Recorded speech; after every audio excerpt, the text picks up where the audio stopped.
नमस्कार दोस्तों। आज के इस वीडियो के अंदर हम लोग डिस्कस करने जा रहे हैं 1857 की क्रांति का पार्ट थर्ड का वीडियो, जिसके अंदर हम लोग डिस्कस करेंगे राजस्थान में 1857 की क्रांति की प्रमुख घटनाएं। जो राजस्थान की अंदर जो प्रमुख घटनाएं हुई थी उसका पार्ट वन हमने पहले अपलोड कर दिया है, और उससे पहले वाली वीडियो के अंदर हमने डिस्कस किया था कि 1857 की क्रांति के क्या क्या कारण थे और उससे पूर्व राजस्थान के अंदर क्या क्या परिस्थितियां थी, किस रियासत के अंदर किस शासक का शासन था, और इसके अलावा जो पॉलिटिकल एजेंट्स थे उन सब के बारे में हमने पहले डिस्कस कर लिया है। तो आज के इस वीडियो के अंदर हम लोग डिस्कस करेंगे एक तो कोटा विद्रोह के बारे में। कौन सा? कोटा विद्रोह। और इसके अलावा बात करेंगे हम लोग एक टोंक विद्रोह के बारे में। टोंक विद्रोह। और इसके अलावा हम लोग बात करेंगे एक धौलपुर विद्रोह के बारे में। धौलपुर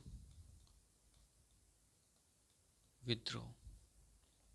तो आज हम लोग इन तीन जगह पर हुए विद्रोह को डिस्कस करेंगे और जानेंगे इससे रिलेवेंट जो भी मेजर फैक्ट्स है उन चीज़ों के बारे में। तो चलिए दोस्तों, शुरू करते हैं आज का हमारा यह वीडियो।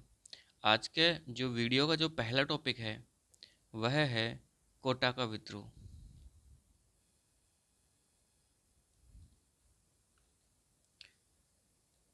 कोटा विद्रोह।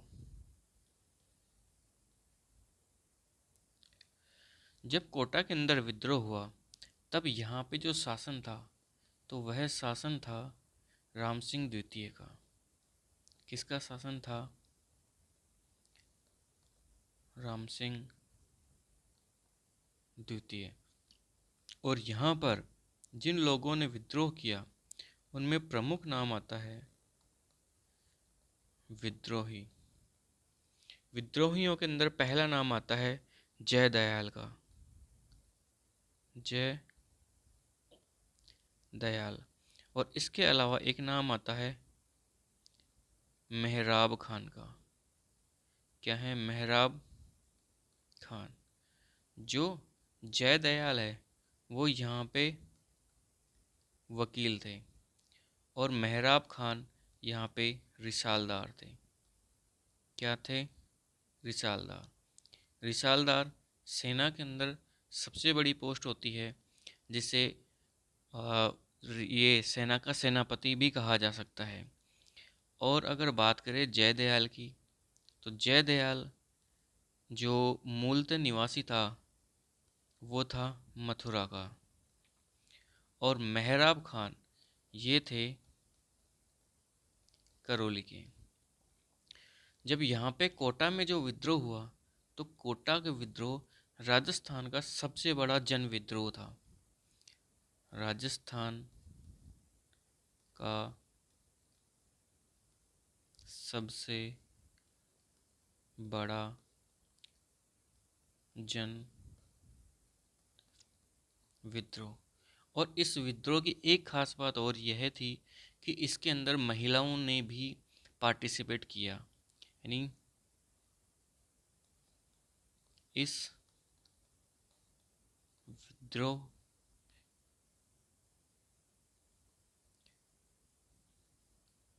और अगर बात करें इसके अलावा कुछ फैक्ट्स की, तो दोस्तों जब यहाँ पर जय दयाल और मेहराब खान ने जब विद्रोह किया तो उसके बाद में इन्होंने राम सिंह द्वितीय को नज़रबंद कर दिया।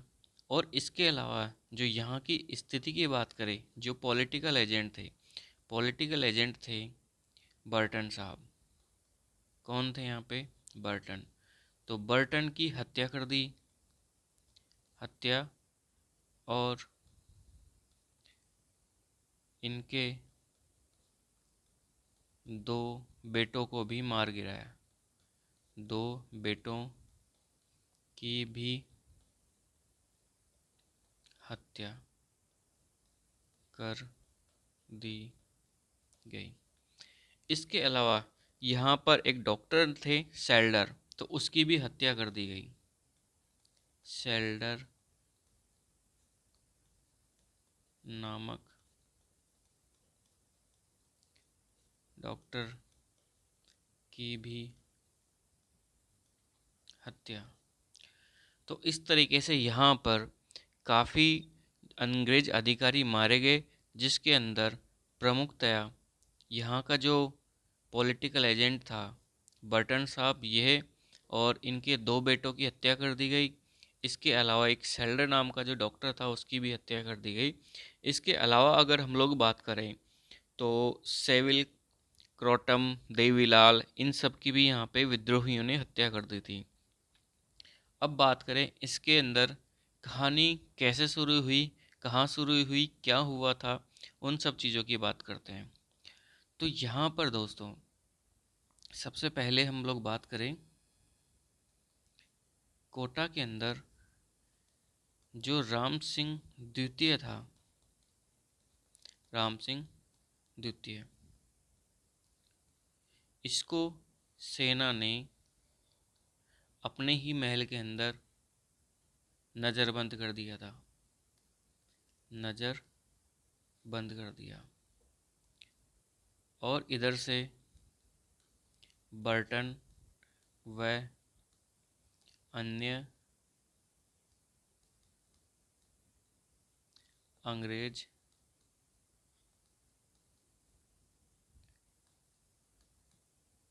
अधिकारियों की हत्या कर दी थी। अंग्रेज अधिकारियों की क्या कर दी? हत्या कर दी। उसके बाद में जब यह जन विद्रोह बढ़ता गया तो वहाँ पर मथुरेश के महंत थे कन्हैया लाल जी। महंत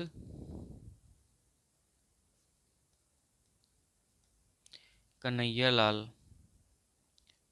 तो महंत कन्हैया लाल जी ने क्या किया, यहाँ पर थे विद्रोही, तो विद्रोहियों ने इनकी तो हत्या कर दी और इनको कर दिया नज़रबंद, राम सिंह द्वितीय को। तो महंत जी ने क्या काम कर दिया कि महंत जी ने राम सिंह द्वितीय और विद्रोहियों के बीच में समझौता करवा दिया। समझौता। और इस समझौते की खास बात क्या थी? इस समझौते की खास बात यह थी कि जो बर्टन था पॉलिटिकल एजेंट, उसकी हत्या का आरोप इन्होंने डाल दिया राम सिंह द्वितीय पर। जो पॉलिटिकल एजेंट बर्टन की हत्या का आरोप राम सिंह द्वितीय पर डाल दिया। और इस तरीके से राम सिंह द्वितीय और विद्रोहियों के बीच में समझौता हुआ। लेकिन थोड़े समय के बाद में यहाँ पर एंट्री होती है करौली के शासक। कौन थे शासक? मदन पाल जी। मदन पाल। कौन था यह? करौली शासक। और ये जो करौली शासक है ये जाता है राम सिंह द्वितीय के पास में चुपके से और इनको वापस से नज़रबंदी से मुक्त करा लेता है, मुक्त करा लेता है और इसको कोटा से बाहर निकाल देता है। इस तरीके से राम सिंह द्वितीय यहाँ से निकल तो जाता है, लेकिन कोटा के अंदर विद्रोह समाप्त नहीं होता है। तो कोटा के अंदर जब विद्रोह समाप्त नहीं हुआ तो यहाँ पे एंट्री होती है रॉबर्ट्स की, रॉबर्ट्स नामक अधिकारी की। तो रॉबर्ट्स नामक अधिकारी आता है 30 मार्च 1858 को। रॉबर्ट्स कोटा के अंदर आता है। कहाँ आता है? कोटा में। और जो जन विद्रोह चल रहा था उसको पूरी तरह से दबा देता है। जन विद्रोह को पूर्णतया दबा दिया। और दबाने के बाद में इन्होंने क्या काम किया कि जो विद्रोही थे, कौन कौन, जयदयाल और मेहराब खान, उन दोनों को फांसी दे दी जाती है। कौन कौन से? जयदयाल, जय दयाल और मेहराब खान को फांसी दे दी जाती है। तो इस तरीके से यह कोटा विद्रोह समाप्त हो जाता है। तो एक बार एक क्विक रिवीजन के तौर पे देख लेते हैं कि इसके अंदर मोटा मोटा क्या हुआ था। इसके अंदर मोटा मोटा यह हुआ था कि कोटा जो विद्रोह है वह राजस्थान का सबसे बड़ा जन विद्रोह है। एक तो यह है, और दूसरा यह है कि ये जो विद्रोह हुआ था वह विद्रोह हुआ था 15 अक्टूबर 1857 को। कब हुआ था? 15 अक्टूबर 1857 को। उस टाइम पे कोटा के अंदर शासक कौन थे? राम सिंह द्वितीय। विद्रोही कौन थे? जयदयाल और मेहराब खान। जो जयदयाल था यह वकील था और यह मूलतः मथुरा का निवासी था। मेहराब खां यहाँ पे रिसालदार था जो करौली का निवासी था। यहाँ पे पॉलिटिकल एजेंट था बर्टन, जिसकी हत्या कर दी जाती है, और इसके साथ में इनके दो बेटों सहित सेल्डन नामक डॉक्टर की भी हत्या कर दी जाती है, और कई अन्य अंग्रेज अधिकारी भी यहाँ पर मारे मारे जाते हैं। यहाँ पर हुआ यह था कि विद्रोहियों ने बर्टन और अन्य अंग्रेज अधिकारियों की हत्या कर दी थी, और उसके बाद में राम सिंह द्वितीय जो यहाँ का शासक था उसे नज़रबंद कर दिया था। बाद में यहाँ पे मथुरेश के जो महंत है कन्हैयालाल जी, वो आते हैं समझौता कराने के लिए। तो वो समझौता कराते हैं राम सिंह द्वितीय और विद्रोहियों के बीच में। इनके बीच में जब समझौता कराते हैं तो विद्रोहियों ने समझौता इस शर्त पर किया कि राम सिंह द्वितीय को बर्टन साहब की हत्या का जो आरोप है वो अपने ऊपर लेना पड़ेगा। इसके बाद में राम सिंह द्वितीय उनसे समझौता करने के लिए तैयार हो जाते हैं और बर्टन की हत्या का आरोप अपने ऊपर ले लेते हैं। इसके लिए विद्रोही इनसे लिखित में हस्ताक्षर करवाते हैं। तो इस तरीके से इनके बीच में समझौता होता है। लेकिन उसके बाद में एंट्री होती है करौली के शासक मदन पाल की। तो जो करौली के शासन जो मदन पाल है वो आते हैं राम सिंह द्वितीय को छुड़ा करके वहाँ से ले जाते हैं। इसके बाद में 30 मार्च 1858 को रॉबर्ट्स नामक अंग्रेज अधिकारी आता है कोटा के अंदर, बहुत बड़ी सेना को लेकर के आता है, और कोटा के अंदर जो जन विद्रोह उसको पूरी तरह दबा देता है। और यहाँ पर जो जयदयाल और मेहराब खां है इसको फांसी की सज़ा दे दी जाती है। तो इस तरीके से यहाँ पर एक कोटा का विद्रोह समाप्त होता है। एक इंटरेस्टिंग चीज़ अगर यहाँ पे देखी जाए तो वो यह है कि राजस्थान में सबसे पहले जो तिरंगा जो फहराया गया था वो कोटा की जनता द्वारा ही फहराया गया था। कोटा की जनता द्वारा राजस्थान में सबसे पहले तिरंगा फहराएगा। सबसे पहले तिरंगा फहराया गया।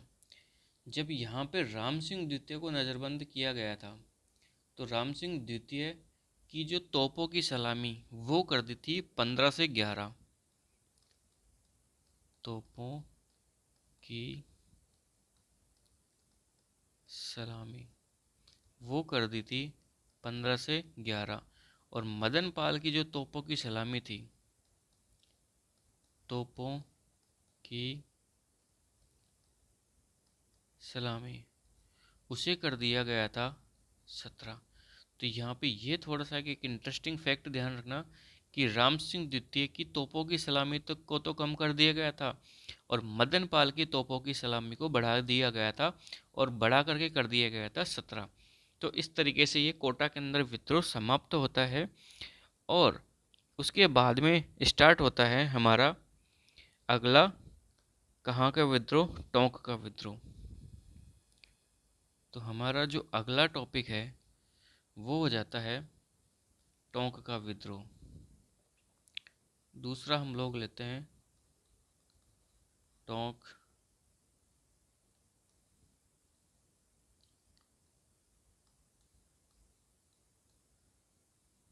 का विद्रोह। ये जो टोंक का विद्रोह है हुआ था उस वक्त टोंक के अंदर शासक कौन था? शासक या वहाँ पे जो नवाब था वो था वजीरुद्दौला। वजीरुद्दौला और यह था अंग्रेज समर्थक। अंग्रेज समर्थक। तो जब ये अंग्रेज समर्थक था तो यहाँ पर विद्रोह करने वालों के अंदर शामिल था मीर आलम खां। मीर जो विद्रोही थे मीर आलम खां। और इसके अलावा थे अहमद यार खान। अहमद यार खान।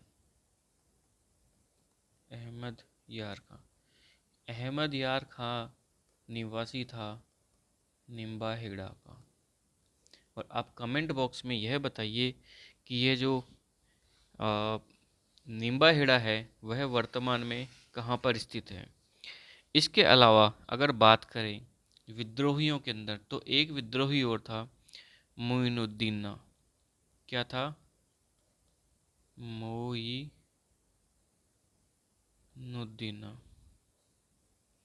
यह था पलौद से और इसने बहादुर शाह से मुलाकात की। इसके अंदर एक नाम आता है ताराचंद जी का। ताराचंद। ताराचंद वो व्यक्ति था जिसने जो एमपी के अंदर जो नीमच स्थान था तो नीमच से जब विद्रोह करके देवली में जाते हैं और देवली से वो दिल्ली कूच करते हैं तो इनके पीछे मेवाड़ से एक अंग्रेज अधिकारी जाता है इनका पीछा करने के लिए। और वह अंग्रेज अधिकारी जिसका नाम था कर्नल जैक्सन। तो जब ये अंग्रेज अधिकारी इन विद्रोहियों का पीछा करता है तो इनको बीच में मिलते हैं ताराचंद जी। ताराचंद जी। तो ताराचंद ने इस अंग्रेज अधिकारी कर्नल जैक्सन का बखूबी मुकाबला किया और इस अंग्रेजी सेना को पूरी तरह से रोकने में कामयाब हुए। इसके बाद ताराचंद जी को फांसी दे दी जाती है। ताराचंद जी को फांसी दे दी जाती है। तो इस प्रकार यहाँ के टोंक के अंदर ये टोंक का जो विद्रोह है वो कंप्लीट होता है। इसके अलावा यहाँ पे कोई ऐसा कोई फैक्ट है नहीं जो एग्ज़ाम के अंदर पूछा गया है और ना ही ऐसी कोई डिटेल प्राप्त होती है ज़्यादा जिसके अंदर ये बताया जाता है कि इसके अंदर कुछ बड़ी घटना वगैरह हुई है। एक यहाँ पे एक बस ये ताराचंद जी का थोड़ा सा ध्यान रखना। और यहाँ पे एक क्वेश्चन पूछा गया है कई बार कि टोंकी के अंदर जब विद्रोह हुआ था तो उस टाइम पे वहाँ का नवाब कौन था? वो था वजीरुद्दौला। इसके अलावा अगर हम लोग बात करें हमारे अगले विद्रोह की तो अगला लास्ट जो विद्रोह है वो विद्रोह है धौलपुर का विद्रोह। कहाँ का विद्रोह? तीसरे नंबर का है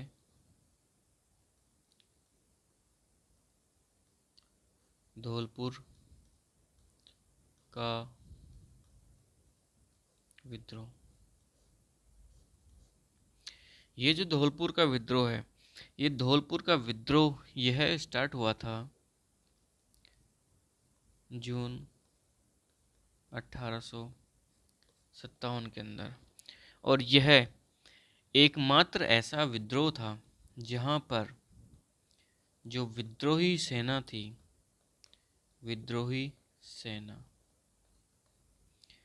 वो राजस्थान से बाहर की थी, और जो विद्रोहियों को दबाने वाली जो सेना थी, दबाने वाली सेना, वो भी राजस्थान से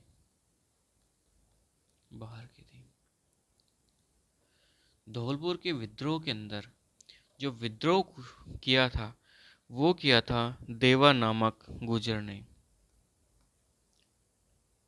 विद्रोह किसने किया था? देवा गुर्जर ने सर्वप्रथम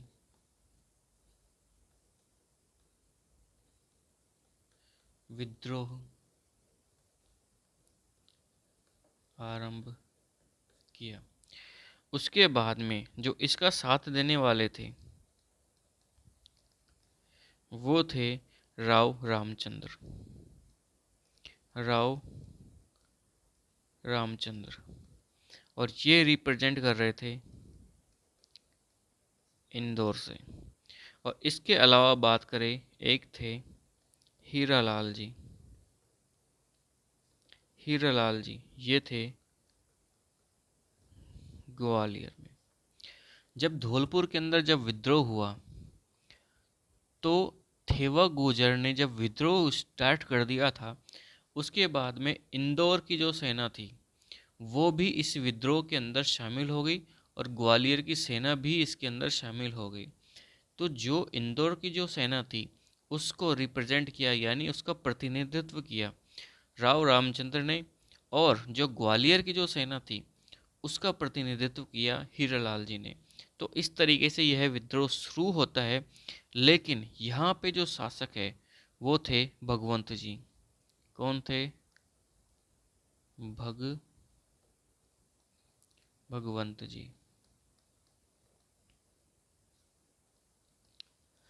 तो भगवंत जी ने जो सेना बुलाई वो बुलाई पटियाला से।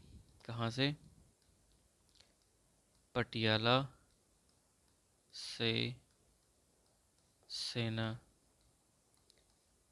बुलाई, और इस सेना ने विद्रोह को दबा दिया, विद्रोह को दबा दिया। तो इस तरीके से धौलपुर के अंदर विद्रोह कंप्लीट ख़त्म हो गया था, और यहाँ पर जो सेना थी विद्रोह करने वाली वो थी इंदौर की और ग्वालियर की। इसके अलावा अगर बात करें कि यहाँ पर जो विद्रोह को दबाने वाली सेना थी वो कहाँ की थी, वो थी पटियाला की। तो इस तरीके से जो धौलपुर का जो विद्रोह है उसके अंदर विद्रोही सेना भी राजस्थान से बाहर की थी, और जो विद्रोह को दबाने वाली जो सेना थी वो भी राजस्थान से बाहर की थी। तो ये धौलपुर राजस्थान का ऐसा एकमात्र ऐसी जगह है जहाँ पे जो विद्रोह करने वाली सेना और दबाने वाली सेना दोनों राजस्थान से बाहर की थी।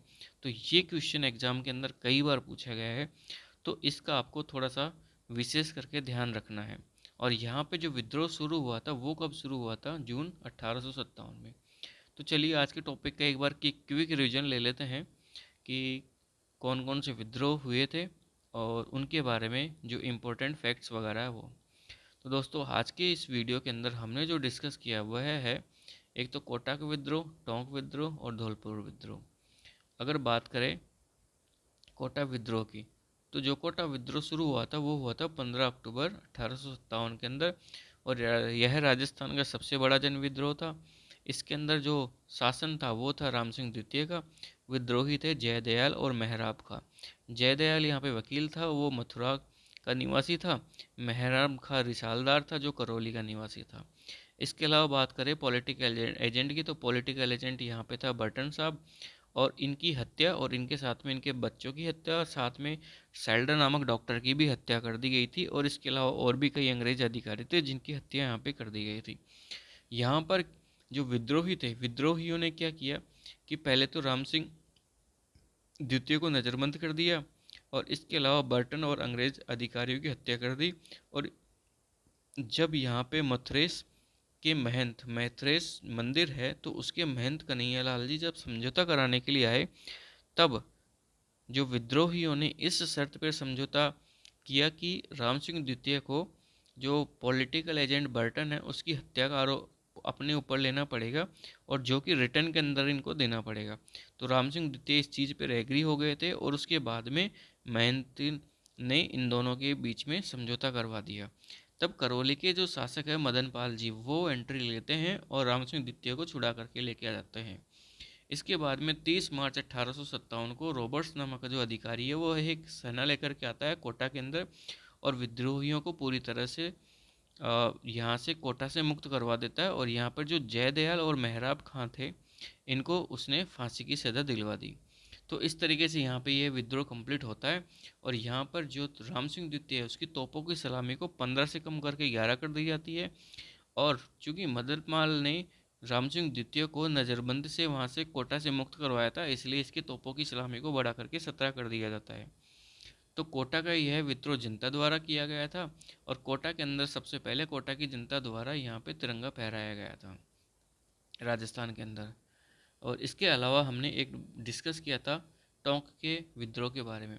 तो जो टोंक का जो विद्रोह था, तो उस टाइम पे जो नवाब थे वो थे वजीरुद्दौला और यह एक अंग्रेज समर्थक थे। और यहाँ पर जो विद्रोह किया था वो किया था मीर आलम खान ने और अहमद यार खान ने और मोइनुद्दीन ने। ये जो अहमद यार खान है ये है नींबा खेड़ा से संबंध रखते हैं। और नींबा खेड़ा कहाँ पे है ये एक बार आप हमें कमेंट बॉक्स के अंदर लिख के बताइए।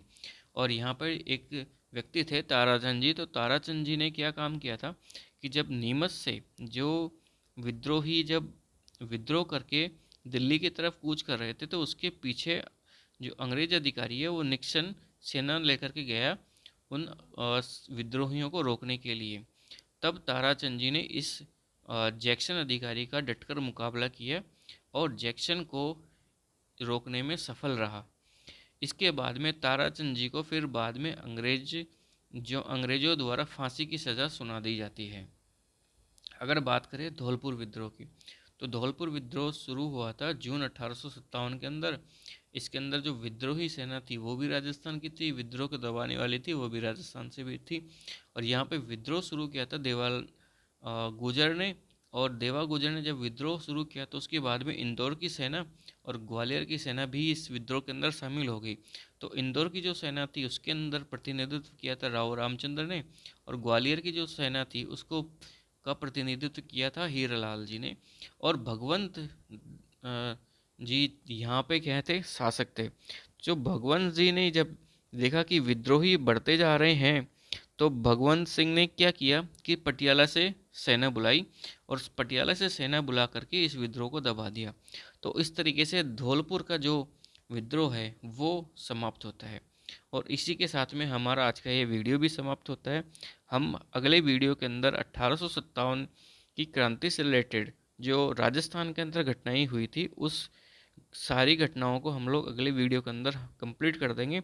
और इस तरीके से राजस्थान के अंदर जो 1857 की क्रांति है वह कंप्लीट हो जाएगी। उसके बाद में हम लोग स्विच करेंगे हमारे किसान आंदोलन वाले टॉपिक के ऊपर।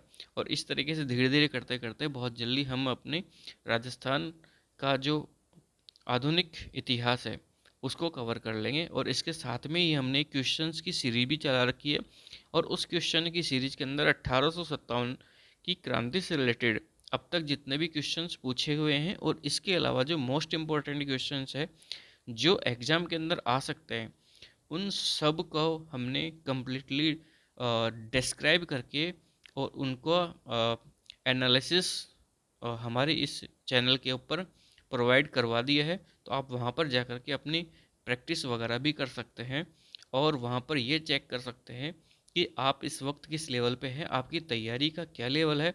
अगर आपको इम्प्रूवमेंट की ज़रूरत है तो इसके अलावा आप हमारी इस थ्योरी वाले जो टॉपिक की जो थ्योरी वाली जो सीरीज चल रही है वहाँ पे जा कर के आप अपने टॉपिक को इम्प्रूव भी कर सकते हैं।